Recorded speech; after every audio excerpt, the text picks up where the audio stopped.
welcome to Outmaneuver. I'm Faith, and today we're here with the most quintessential jump to light speed leader, Wedge Antilles. This is because Wedge is a leader all designed about making piloting units cheaper. So while he's undeployed, he has an ability which lets you reduce the cost by one of a card that you're piloting.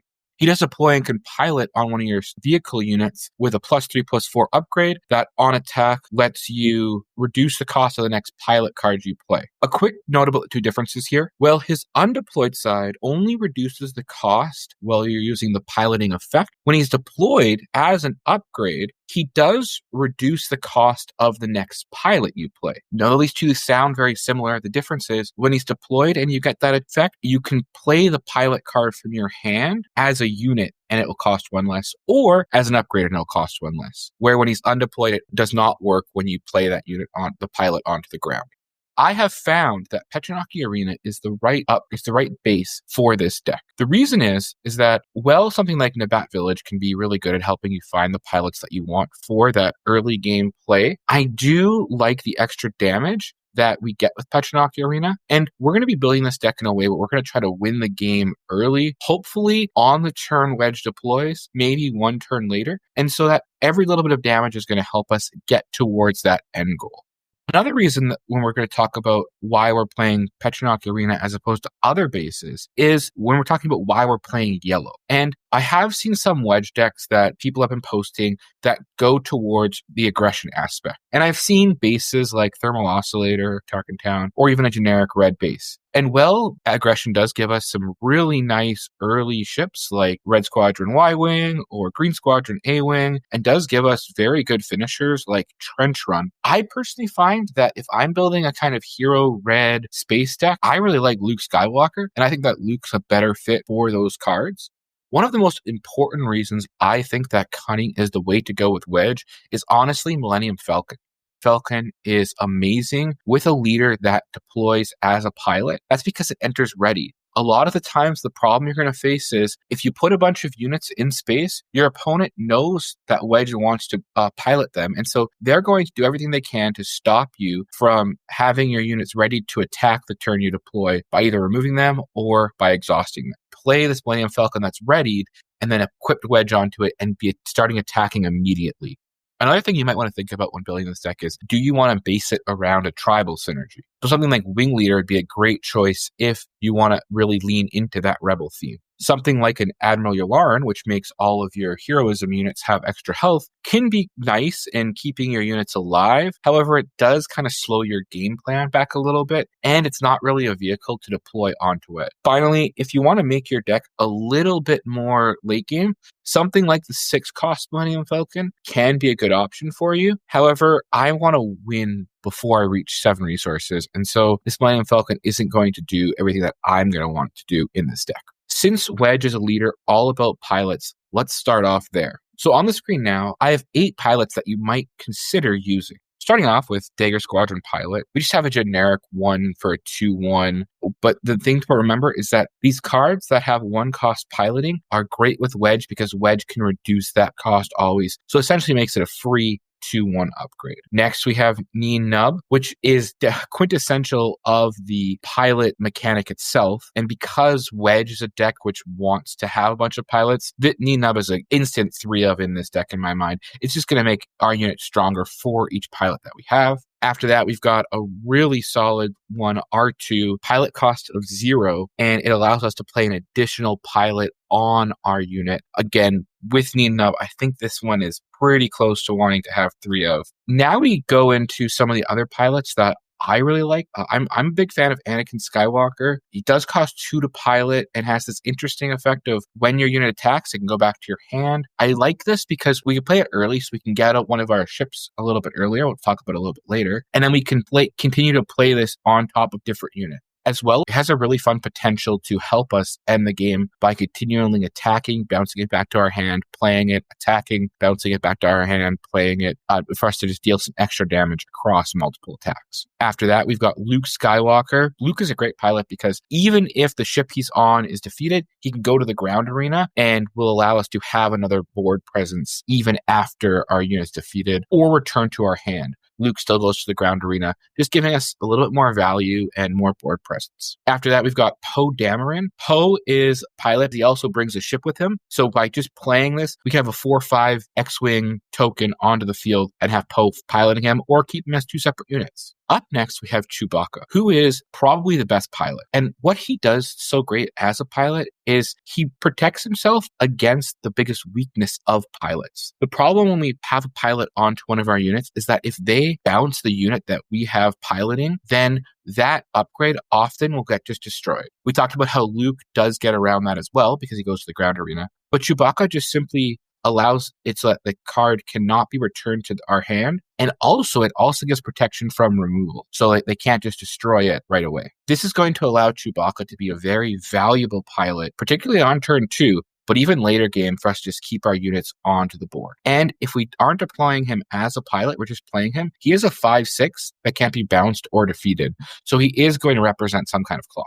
Finally, for pilots I want to talk about is Han Solo. And one of the reasons why Han Solo is really valuable is he gives us potential to interact with the ground arena because he has ambush, so we can play him right away and clear out enemy unit that we really don't want to attack if we need to. And he also is a really good pilot as well. First off, for 2, he's going to give you a 2/3 stat buff on your ship, which is really good already. And he also has this great ability where when we play him, we can action compression and attack with that unit right away. There's a bonus that if we're attaching it to a Millennium Falcon, then our Millennium Falcon, for that attack, deal its damage to the defender before they attack us back, which could be a great way for our ship to defeat theirs. So that's what makes Han Solo really valuable in the deck. Now I want to turn our attention to ships that we can play on turn 1. And a reminder, we can play those pilots that we talked about in the previous slide on turn 1. However, we're not going to want to do that. We're going to want to rather play a vehicle early and then play those as upgrades. Now, some of these ships that I want to talk about, I'm a big fan of these 1-cost ships. Because Wedge can reduce the cost of our pilots, it allows us to play something like an Anakin on turn 1. And up first, we've got Cartel Turncoat. Cartel Turncoat is super great on stat-wise. For only 1 resource, we're getting a 2/3. It does carry with it a bounty, which is that your opponent gets to draw a card. However, the 2/3 stat line is pretty worth it because we are overall going to be trying to deal damage fast and putting pilots on our ship to make it a little bit stronger and more effective. After that, we've got Republic Y-Wing, and it does have 1 less power than Cartel Turncoat, but for the same cost, it doesn't hold that negative bounty. And so it's going to be a great ship to just put our pilots on to get their effects off. There is a final 1-cost ship we could run, and that's Wolf Pack Escort. When played, can be beneficial if we do have to strand one of our pilots onto the ground arena to maybe find a new ship to commandeer. However, it does have only 1 health, and in certain decks, like a Quinlan Voss, which can deal damage, we often leave our ship pretty vulnerable to being defeated in 1 action, something I'm not a fan of. Up next, we've got Alliance X-Wing. And I want to compare Alliance X-Wing to a card not on this list, which is Resistance X-Wing. As I mentioned, I am not a fan at all at my units being taken out. I want them to be on the board and to have a ship to actually upgrade. I understand that Resistance X-Wing is really good in a pilot deck because you are able to get a really strong body of a 3/3 plus whatever pilot it has onto it if you upgrade it. However, I personally would rather just have a basic 2/3 for 2 than have a ship that's a 2/2 that's sometimes a 3/3. I understand that Resistance X-Wing basically says, I want an upgrade and I'll become better for you. The potential benefit of the extra damage is, to me, just not worth the potentially not having that extra health in defense. And like Alliance X-Wing, Hotshot V-Wing is also one of these 2/3 for 2s. And both of these are units that I would rather play over that Resistance X-Wing. We do have up next Fireball, which is a 2-cost 3/3 always, and it has the upside of ambush. However, it has a downside that every turn is going to take a damage. And for me, I want my vehicles to, again, stay on the board a pretty short life because it's always going to damage itself, something I'm going to want to avoid. Like in the unit above it, the Republic Y-Wing, the Grey Squadron Y-Wing also is a 1/3. However, it's going to cost 1 more than that Republic Y-Wing. It does have an effect that's going to allow us to potentially do more damage as well. It's another 2-cost ship. And finally, for our little vanilla ships, we have Phoenix Squadron A-Wing. This is going to be a ship which only has 2 lives. So I understand that everything that I said about the Resistance X-Wing also applies to the Phoenix Squadron A-Wing. However, one of the benefits of the Phoenix Squadron A-Wing is that I can play this and I can take out my opponent's like A-Wing and not die in the process. One of the problems with using piloting on turn 1 is it almost certainly is going to make sure that you lose initiative. And for this reason, I do prefer the Gray Squadron A-Wing, even though it has the same health problem that I mentioned to the Resistance X-Wing, but it's going to be able to, in one action, take out my opponent's ships and not have to worry about them having a counterplay. And on the screen next, I want to talk about some of my other ships that we can talk about in this deck. As I mentioned at the very beginning, I think Millennium Falcon, piece of junk, is one of the strongest reasons to want to play Cunning with Wedge. Coming in readied is just so important in this game, so powerful. We do have the other Millennium Falcon in this deck. This is one that is super beneficial with the pilots that you have, and so I think it's a pretty easy include with Wedge. Something like a Chewbacca is a great way to get this thing statted up, making it at least a 7/7 with the potential to deploy Wedge on it as well, or any other pilots, a second pilot. And so it's a really great way to end a game. And the nice thing is simply deploying Wedge on it makes it an 8/8 because we have Petronaki Arena. And that is awesome. After that, we have Blue Leader. Blue Leader is a great way to be able to have a unit that can go in the ground and the space arena. And this is such a flexible card that it's definitely worth including. After that, there's potential for a card like Sabine's Masterpiece for us to play. It's always an interesting card when we're playing green units because it can give an experience counter. And for yellow units, the ability to be able to exhaust or ready resources is a really strong one as well.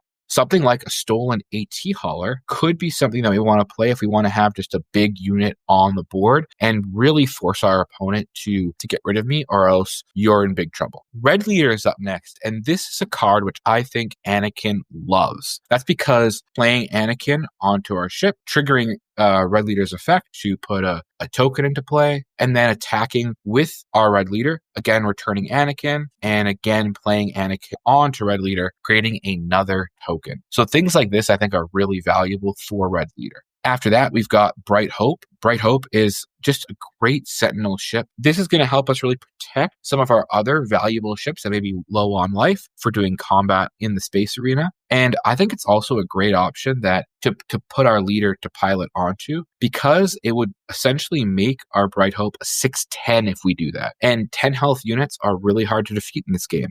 In a similar vein, I like Razor Crest as a ship. Razor Crest has a great ability which allows us to return things to our opponent's hands if we pilot onto it. And also the fact that Wedge reduces our piloting cost makes this ability even more achievable. And finally here, we've got non-pilot cards. We've got non-ships, non-pilots that can help our deck. Something like a Surprise Strike is just a great way if we're trying to close out a game. And something like Leia is something that we might want to consider. Since we're running so many pilots, she herself has Restore, which can be helpful, and she can give one of our pilot units Restore and an extra stat buff on an attack when we play her.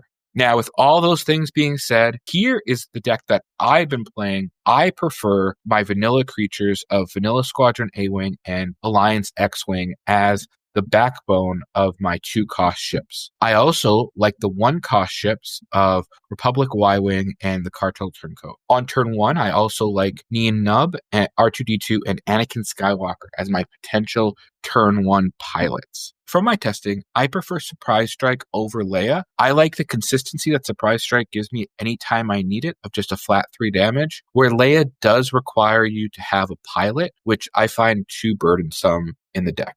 And while Poe Dameron is really nice to be able to play and either have 2 units or 1 strong unit, my problem with Poe is that if you do put him on the X-Wing, it does mean that the X-Wing is being piloted, and then it doesn't give me a ship to put my leader on if I want to go that direction. And if I don't pilot him, then I'm left with kind of 2 weaker units that I don't think will accomplish the same thing as playing a bigger ship that I can next turn pilot. Everything else that I've talked about, I run at 3 copies. I do find that in this build, I'm maxing out my plays at 4 cost. Well, Han Solo and Chewbacca do cost 5. I'm going to be wanting to pilot them. However, I will put them on the ground if I need to. I want to now just briefly, again, talk about these tips.